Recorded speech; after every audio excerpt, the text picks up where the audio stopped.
Hi there. We are unbelievably enough in Unit 3.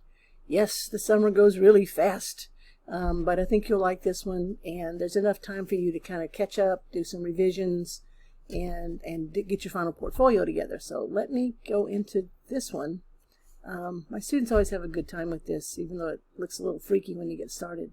The idea of Unit 3 is to repackage something that you wrote either in your portrait of the word or your feature article for a whole new audience, and in a completely different genre that actually is appropriate for that audience. So, for example, maybe you wrote about, the effects of COVID in the Bronx for Unit 2, and you think New York politicians should know about what you wrote, right? Or maybe you wrote about, you're in the skateboarding community, and you were writing about the language of skateboarding, and you really think, young girls should kind of get into it, and so you want to get that information to them. Okay, so it could be, again, something specific, something about unit that came from Unit 1, or something that you wrote about in Unit 2, and then you're going to redo it. Okay, and let me show you.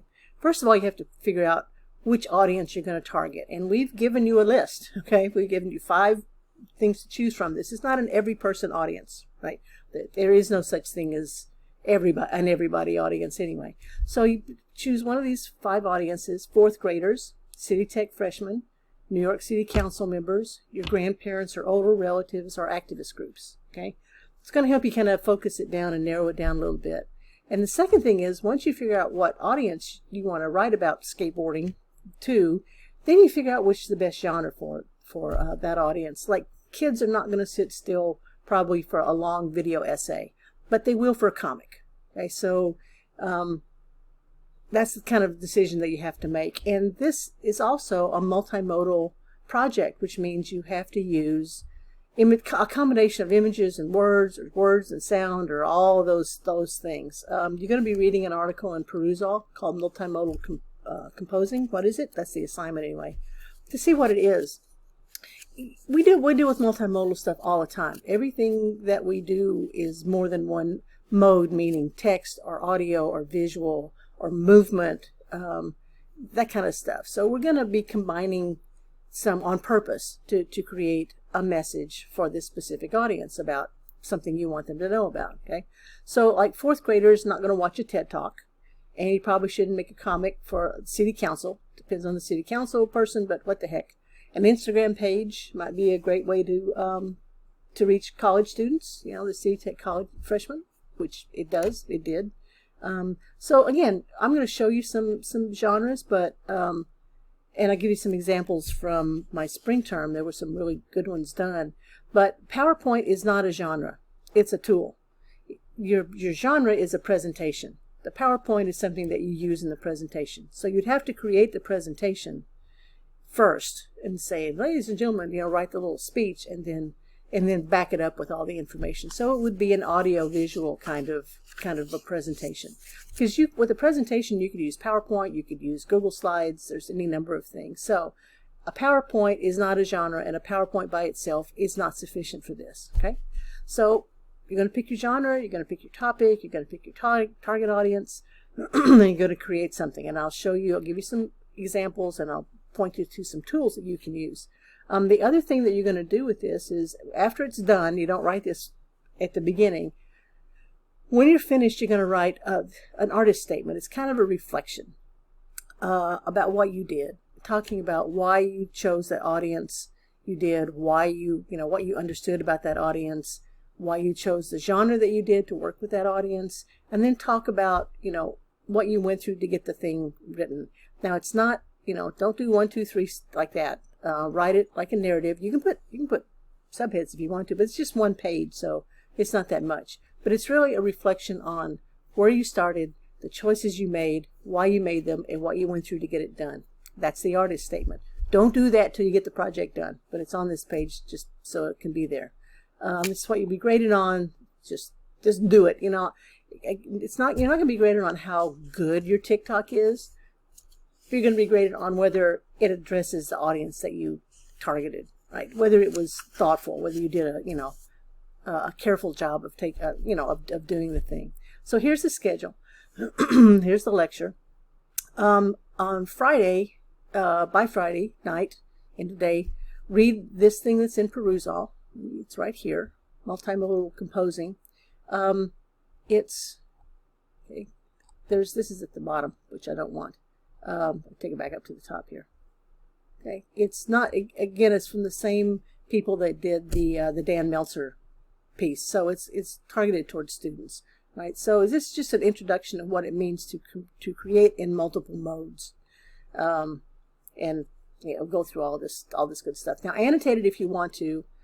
Please do, particularly if you have questions about stuff. You don't have to annotate it extensively, because when you get into what the modes are, it's going to seem pretty obvious. The first part of it, you may have some questions. That's fine. But the most important part is this loudspeaker prompt here at the very bottom. There's some sections after this you don't have to read, but the loudspeaker, there's a prompt. Okay, so it's to get you kind of thinking about what you might want to do for Unit 3. Okay, so which genres do you know a lot about? So that you'll be reading that. Go to this. Along this. Okay, there we are. Sorry, I got lots of things going on at the same time.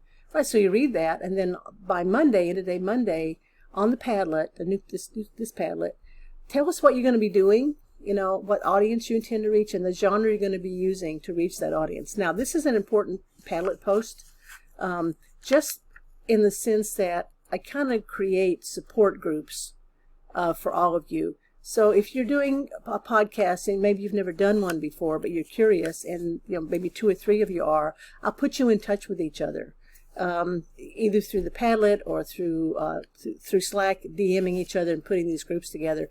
It's not a group project, but it's a way to sort of give yourself some support from people who may know a little bit more about that particular genre or software or whatever, have done it before and have some tips and hints. And also, to show them sort of work in progress so they can see how it's going and give you some immediate feedback. That's not just me. It's always helpful to have another student look at your stuff and say, maybe, but what have you thought about this? So that's what the Padlet is for. I'm going to post another lecture next Wednesday, mostly just to give you some feedback, say what I'm seeing, go back over the artist statement again, and then on the 27th, that's not next week but the week after, on Monday, put your project in Unit 3, and then also write your artist statement and put that in the drive too. Now, the tricky thing about sometimes with these things, these projects, is it's just a link, and that's okay. And let me show you how that works. Some things will not upload into Google Drive very well. That's okay. Just put a link to it. For example, let me show you. One of my students from last year. Oops, I think I closed it and I didn't intend to. But all she did was she put a link to her Instagram story. So she wrote an Instagram story for City Tech students about how to eat better. Okay. And it was really cute. So she had these things, and then she's got, like, this one's got a recipe in it. And the class just went nuts, how to make eclairs. So this was directed at high school students. I mean, at City Tech freshmen. She's a baker, and so her discourse community paper, the first one, the portrait, was all about baking. And I can't remember what her article was about. I think it was about the same kind of thing, but this really came out of her discourse community paper. So again, you can just put the link. She just put the link on a new Google Doc and put it in the drive, which is fine. That's great. That works just fine. Okay, so you don't have to do, you don't have to upload it specifically. Let me show you some of the things that people have done. I hope this all works out. Okay, this is a brochure that one student did, and she did upload this into the drive. And it's a brochure about exercise. So you can see the front, except it won't go. You can see the front and you can see the back. There we go. She did this on Canva, I believe. And so it's like a trifold brochure. It's for students about, how exercise affects the brain. So that was one that somebody did, one brochure. Again, you can do brochures on Canva. This was another student did this brochure about why should I be a graphic design major, which was also pretty cool. Okay, so there's 2 of them. There's the there it is, and there's the back part of it. So it's a front and back. It'd be a trifold. So when it folds over, you put the two sides together, it would be a trifold brochure. So that one was pretty nice too. Now another thing you can do is comics. This is a student who did this. I think she did this in Storyboard That, which I have a link to. And it's about Career Day for fourth grade students. And you can't read this because she put a lot of stuff in here, but it's about deciding what you want to do, even if it's not like anybody else. Okay, so it was really kind of a cool support kind of thing that you can do. Right? This little student was, I don't know, I'm not sure anymore, until the teacher helped her out. Right? So there's one comic. Here's another comic that a different student did, also used Storyboard That. And this was about, and both her discourse community and her article were about mental health. And so she did this little comic for helping fourth graders with mental health issues. How can you help yourself and help other people cope with mental health when you're in the fourth grade? All right, so cool. So here's another thing that somebody did. This is, if I can get it to open. Not sure I can make it come over here. It's an infographic. Oops. And it's not opening. But I know it does, but it's just not opening right here. So I'll put it up on our Google Drive to show you. Here's another infographic. This one he did not do this in Canva, and so it didn't download very well. So it came in pieces. So you can see when you're looking at it, it didn't quite go quite right. But it's for college students, and it's about sleep deprivation. So again, he used this. Again, I'm not sure that this was Canva because it would have come across better, but you can see what you can do with this sort of thing. Okay, so this was an infographic, and even put a link to some more information, right?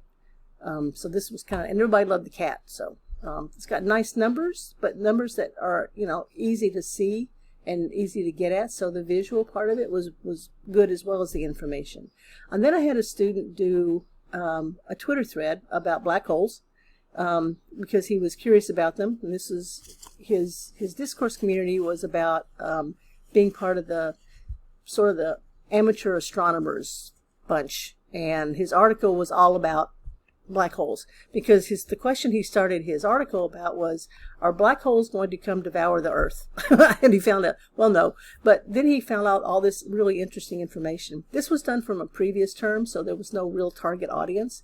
But he did do this Twitter thread, which I would think would go for the Twitter audience and the science people. So it could go to college student, City Tech freshmen who are interested in science. So he's got this whole long, Twitter thread with all these cool visuals and stuff on it. So that's another one. I've also had students do, close all tabs. I've had students do podcasts. One student did a podcast. Her article was about, her discourse community was the people who are caregivers for family members with dementia and Alzheimer's. And so her feature article included an interview with another person who was in the same situation she's in. So for her Unit 3, what she did was she did a podcast and interviewed this other person, and it was a back and forth just between the two of them. It was a really nice podcast, and she made a podcast cover, which you can do on Canva. And when she went into the Google Drive, and I don't have it up, but what she did was, in the Google Drive, she created a Google slide and put the picture that she created using Canva for a podcast cover, and then she put a link out to the MP3 audio. It was really nice. If anybody wants to do podcasts, they're really easy to do, and you don't have to get into any heavy editing, although it's nice if you do. And I'll show you how to put it up in the Google Drive. So I've had podcasts that were really successful as well. Another one, when we early in the COVID stuff, a student from, I think it was from Pakistan, but I'm not sure. But he and some of his friends talked a long time about what it meant to be locked down and not be able to see your family for a long time and not get home. So they kind of linked in on their computers and did this podcast about what is it like to be a student like that. And again, this was a couple of years ago, so it was the assignment was a little bit different, but it was really interesting. And what he did was he wrote some questions and they talked about them. I had a podcast on hype beasts. I didn't know anything about hype beast, but it was he and other members of his discourse community talked about what it means to be a hype beast and some of the issues that they face about knockoffs and all that kind of stuff. So that's a good one. I had another student do a video essay, and what she did was, it was essentially a PowerPoint animated with music behind it, and she put other slides in, and her idea was that she created a presentation to go to the city council about why EMTs should make more than $10 an hour.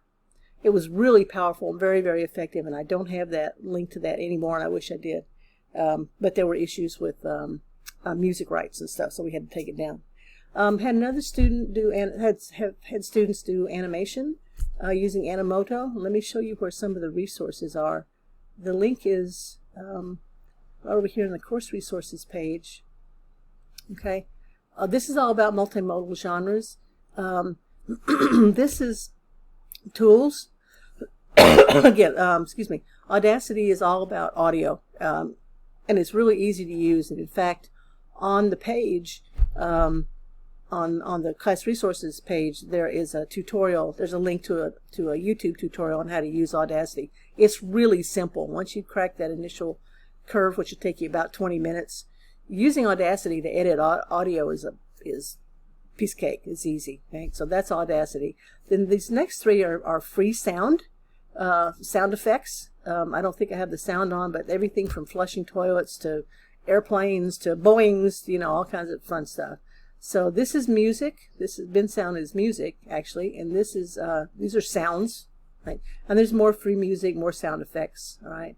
So this will link you out to some of those things. If you want to learn how to do a podcast, this is a really nice article from the Times about how to make one and some examples on how to do it. But there's a lot out there on YouTube about how to do a podcast and do a very simple one. But it's just a mic and a way to record it, and that's it. All right. Graphics, Canva. Again, you guys have probably already been introduced to Canva.